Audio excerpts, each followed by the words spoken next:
Mandibulise kuni bathandi bezemidlalo eMzantsi Afrika, ingakumbi kuni balandeli bebhola elikhulu laseMzantsi Afrika.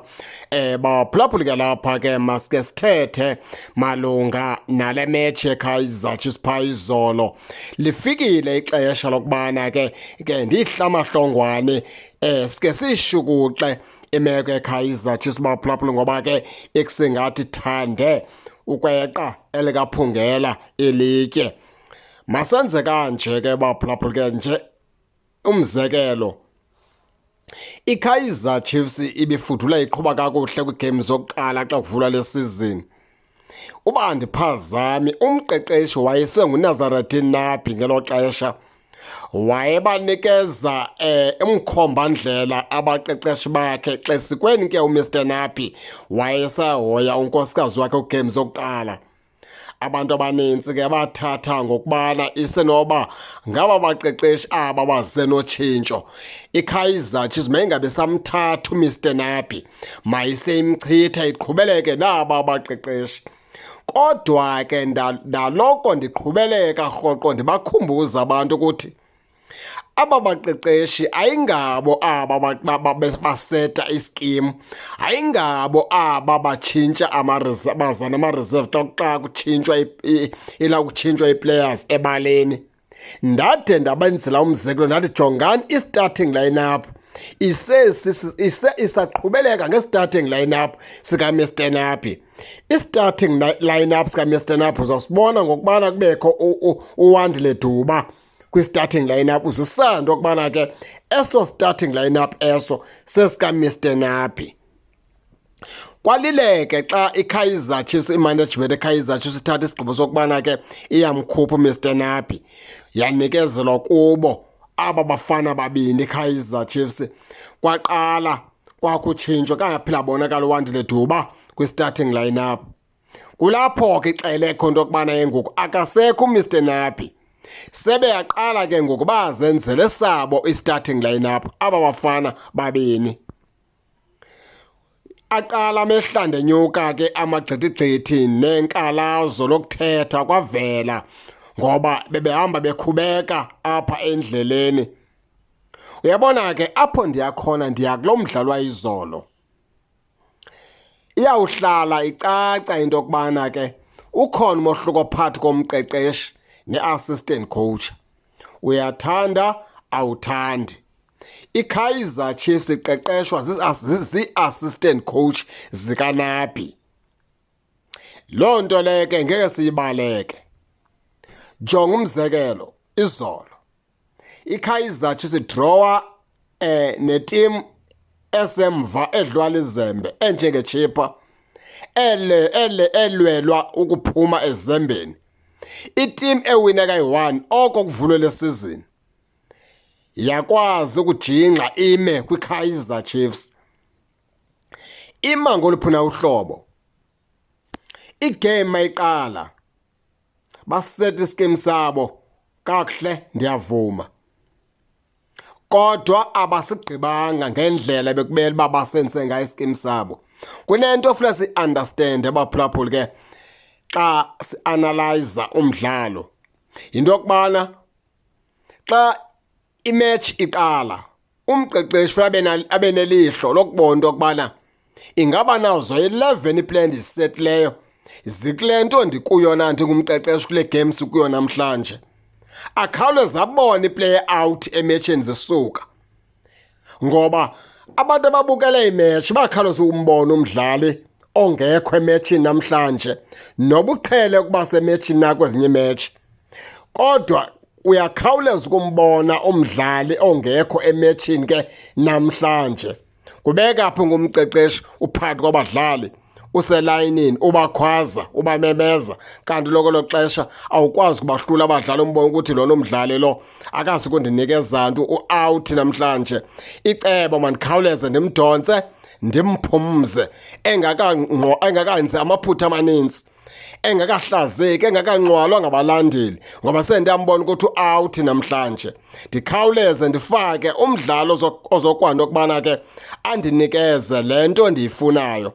Masenze umzekelo, iKaizer Chiefs izolo idlale ya-atheka phaa ngoVilakazi ngoVelebhayi, ya-atheka phaa ngestriker sabo uFlavio Silva, yaze apha emveni kwabo yasebenzisa uNkosindiphiile Ngcobo, yaze esazikithini sebala yadistroya phaa ngoLebogang Maboye. Ndikuxelela ke mna ke ngeqela leKaizer Chiefs wabe encediswa phaa nguGeorge Mahlow uLebogang Maboye, yabe i-attack okanye isebenzisa phaa kwicala lasekunene right idefender phaa ngomonyane, yabe eleft idefender phaa ngomako, yabe kwi-central apha kukulawulizana kwi-center back zabo isebenzisa phaa uMiguel kunye noKwinika njengesiqhelo ezipaleni enguBrandon Peterson. Masithi ke ngoku bayiphazame kwasekuqaleni ekufakeni phaa Inacio Miguel.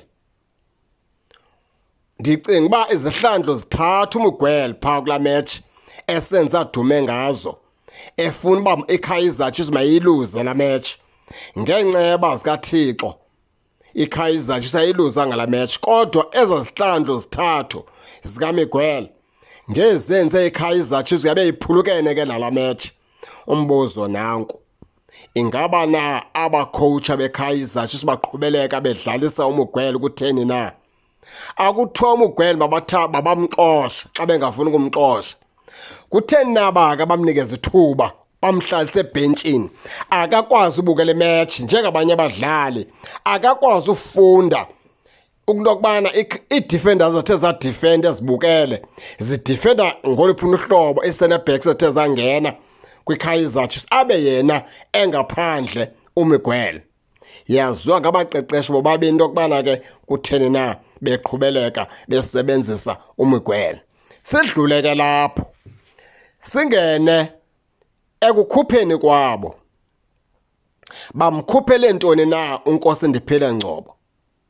Ingaba na basayina phantsi noNkosindiphiile Ngcobo ukubana angazayigqibe na imatch uNkosindiphiile Ngcobo, noba ematchini sesiyabona into yokubana iKaizer Chiefs ithwele nguye lo wenza iteam into yokubana ke mayidlale, kodwa bona bamdonsa bamkhupha. Bamkhuphelani phaa izolo uNkosindiphiile Ngcobo? Ngoba nguyena yena ebebona kanti okubana uyafunda okubana makude kwenzeke into yokubana iKaizer Chiefs ifumane inqaku. Udlale kakuhle kakhulu phaa uNgcobo. Andisibonanga isidingo sokubana babe bamkhupha abaqeqeshi beKaizer Chiefs uNgcobo. Siye kuVelebhayi, bamkhuphela ntoni na uVelebhayi abaqeqeshi beqela leKaizer Chiefs engenzanga phutha? Ngoba ngomnye wabantu ebebona kanti okubana bafunda okubana iKaizer Chiefs mayithi igqobhoze kwela donga leChippa United.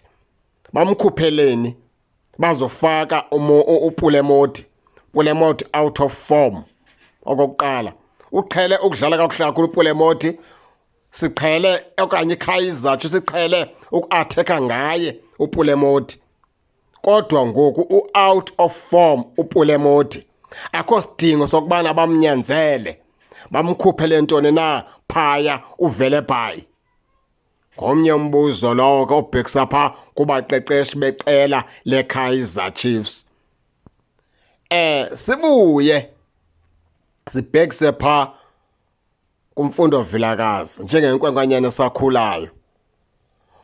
Xa bendingabaqeqeshi beqela leKaizer Chiefs, umuntu oqala kulaa match kumele uba udonso wakhutshwa ngumfundo Vilakazi, ngoba uzibonakalisile nje wasekuqala into yokubana akazukwazi ukuyiphakamisa iKaizer Chiefs kulo mdlalo afakwe kuwo. Uqala uphakamisa vele, kodwa phaa izolo uzibonakalisile into yokubana akazukwazi ukuyiphakamisa iKaizer Chiefs kulo mdlalo afakwe kuwo.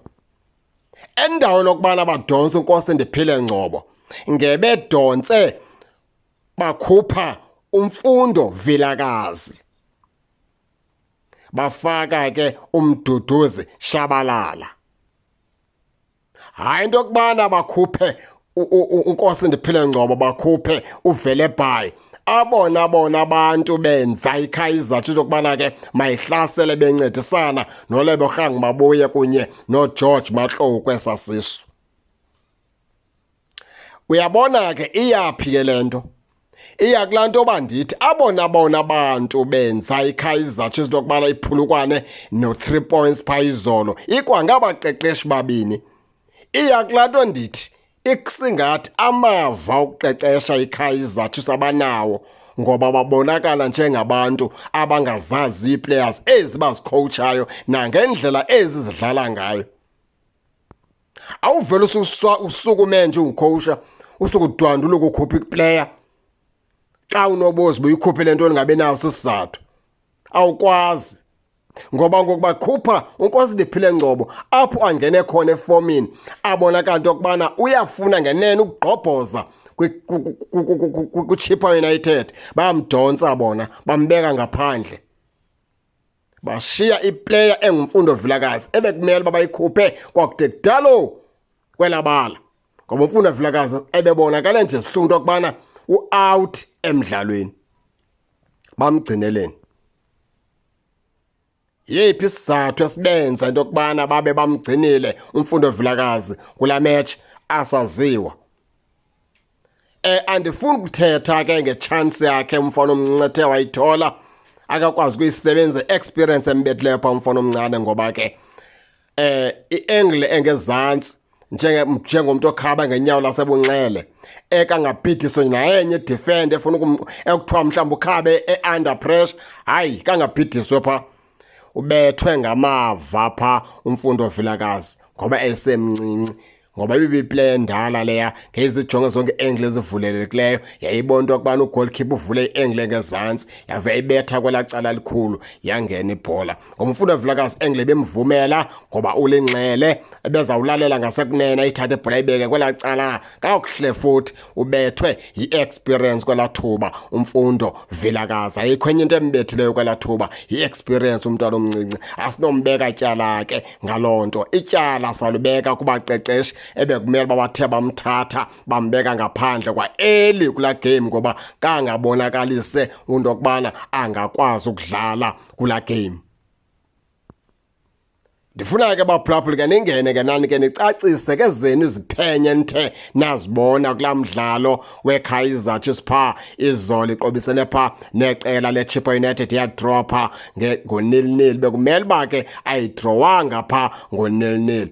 Ningakhohlwa ke usubscribe kule channel kuze ningaphoswa zezemidlalo endizanothulela zona kwixa elizayo kakuhle babukeli.